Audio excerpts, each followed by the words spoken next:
Our next guest may not be the most popular, but he's definitely very needed. Whether you're selling your house or buying one, the inspector's opinion carries a lot of weight in the overall process.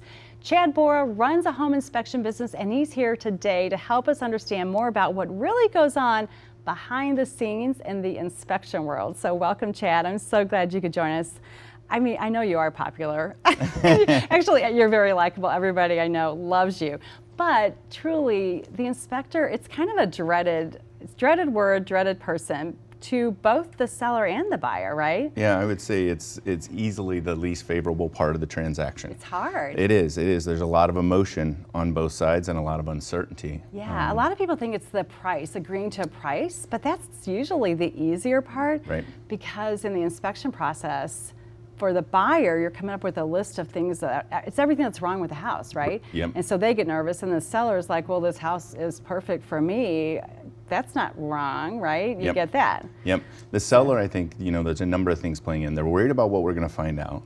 They're worried just having us in their home. Yeah, right? sure. It's invasive. The buyer, oftentimes one buyer can be interested in finding everything we can about the house. Right. And the other buyer is scared to death that we're going to find anything about the house. Yeah. Right? And not... Because they love the house They already. love the house so much. They're already emotionally connecting, and they don't want to know that there's a problem. That we represent a threat no matter what. Yeah. Kind of like dating, actually, now that I'm thinking about it. We don't want to know the bad stuff because you look so good, right? Well, that's exactly it. I mean, I think the inspection, we call it the moment of truth, and that may seem extreme, but that's what it is. There's so much emotion wrapped up in it, right? Yeah. That you have a vested interest, and you have to pay someone to be objective there and give you the information you have to be confident moving forward. Yeah, so, a lot of people blame the inspector for ruining the deal, right? Yep. So does that happen, and how do you feel about that? Well, I think it does to a certain extent. There are some inspectors, we're put in a tough position, so it's natural for the inspector sometimes to start covering themselves, right? Becoming very defensive and wanting to find everything.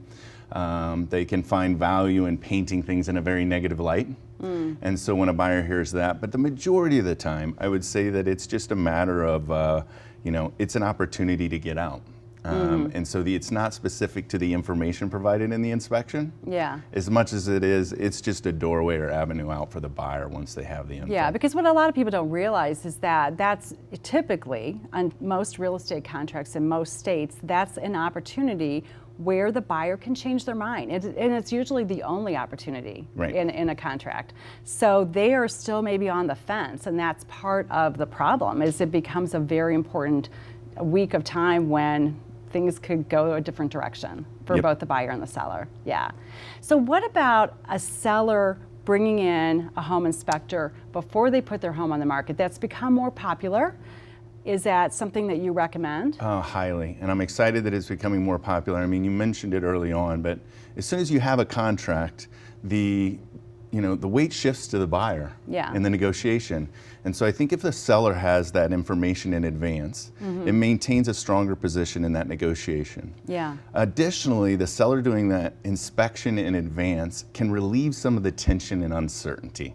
Right? That fear that they have about what's coming up in the inspection, what are they going to find, and they can feel comfortable knowing I've had somebody look at this just like an inspector will for a buyer. Yeah, so they're more in control, and they can get those repairs done. Much cheaper, they can get the repairs done, and they can be prepared for them. Yeah. Yeah. And a lot of sellers are worried about having that inspection because either they don't want repairs, they don't want to spend money at that point because they may not have to, let's say, or they're going to have to let people know now what's wrong with the house, right? That is the most common, I think, is well, now I'm going to be forced to disclose. Yeah. And if you look at the seller's disclosure in most markets, the things that we are going to find in the inspection are not things that are going to influence that disclosure. And to be honest, if they're large enough that they will influence the disclosure, you're going to want to know them in advance. Yeah. Before you realize them in the transaction. That's a really good idea. So in addition to hiring your inspector before you go on the market, get a copy of that seller's disclosure so you know exactly what you have to say about your house. Right, because I think it's really a good move to keep that information to yourself. Like,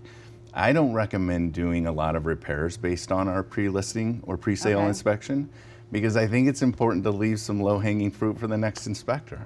Oh, that's There's interesting. just an element of, as an inspector, you find value in finding deficiencies in things, and that's one of the things that makes people hate us. Okay. So if the deficiencies are still there, they're not going to look as hard to find that next thing. That's interesting. So leave a few things, because if the inspector for the buyer is not finding anything, they're going to dig even deeper. They're going to dig even deeper, and you're prepared to negotiate. You're prepared to see what they come back with. And another element that oftentimes if you disclose the pre-listing inspection or share it, Yeah. then it becomes like two inspectors having a competition on who can inspect the home better. So you don't agree with releasing that information before going to market? I think there's lots of ways you can go to market, but that's the way I would normally do it, from an inspector's perspective, is keep that information Okay. as a seller close to my chest. Okay. And then when they start playing their cards in the negotiation, you have a much stronger position to say, I respect your position, but we've had a professional do this as well, and we've got estimates in advance. Your Yeah. request for $10,000 is silly. We're going to get it done for $2,500. Right, because we've already done that homework, right? That's yeah, right. exactly. Yep. Okay, so how do you find a home inspector? We have about 30 seconds left. What's the best way to find? I think the best way is through the real estate community and through your realtor. You're trusting the realtor to guide you through this transaction, and it's important to leverage their experience with inspectors in that community to know Okay. who does the best So job. tap into that real estate network. Yep, All right, for sure. perfect. All right, Chad, thank you so much for joining us today. You're always a font of information, and you'll be more liked because of it. Thank you for having me. Yeah, of course. We love talking to Chad Borah, and he definitely tells it straight, but you can tell that he isn't the mythical home inspector that we sometimes fear. Thanks for joining us today on Real Life. Keep coming back to meet more of my friends and to hear great tips for your real estate moves.